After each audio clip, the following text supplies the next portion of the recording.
અમદાવાદમાં PP jewellers પર છેતરપિંડીનો આરોપ લાગ્યો છે। રવિવારે રિવાઝ એક્ઝિબિશનમાં ખરીદેલા દાગીનામાં ગોલમાલ હતી। એક્ઝિબિશનમાં ખરીદી વખતે સોનાનું વજન 12.30 ગ્રામ, સોના બહાર ચેક કરાવતા તેનું વજન 10 ગ્રામ નીકળ્યું હતું। અન્ય ગ્રાહકે ખરીદેલ ડાયમંડની કિંમત પણ ઓછી આવી હતી। છેતરાયેલ ગ્રાહકોએ વસ્ત્રાપુર પોલીસ સ્ટેશનમાં જાણવા જોગ નોંધાવી છે। બાદમાં પીપી જ્વેલર્સે ગ્રાહકોને નાણાં પરત કર્યા હતા। एक ब्रासलेट लीधु छे, एनु टोटल वेट छे अराउंड 13 ग्राम, पण गोल्डનું જે एक्चुअल वेट बतावे छे એ कम बतावे छे।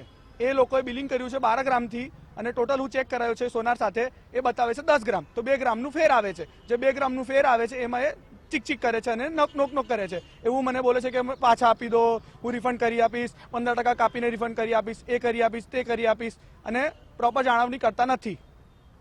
બહુ હેરાન કરે છે। ફરિયાદ પણ કરી છે પોલીસ સ્ટેશનમાં, કશું જવાબ મળતું નથી। મારી ડોટર માટે અહીંયા પીપી જ્વેલર્સનું જે એક્ઝિબિશન આવેલું છે એમાંથી નેકલેસ પરચેસ કર્યું હતું રિયલ ડાયમંડનું, જેની એમાઉન્ટ 2,84,000 હતી।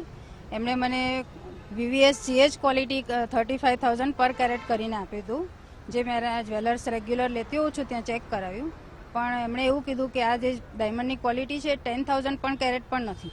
પછી અહીંયા હું રિફંડ માટે આવી એટલે પહેલાં એમણે એવું કીધું કે અમારી જે પોલિસી છે એના પ્રમાણે તમારે 15% કાપીને તમને રિફંડ થશે। પણ મેં કીધું ના, મારે તો ફૂલ અમાઉન્ટ જોઈએ। તો પછી કે તમે ડેબિટ કાર્ડથી પેમેન્ટ કર્યું છે તો 2% કપાશે। મેં કીધું મને ફૂલ પેમેન્ટ જ જોઈએ છે। 3 વાગ્યાની અહીંયા આવી છું અત્યારે છે કે એમણે મને પેમેન્ટ રિટર્ન કર્યું છે।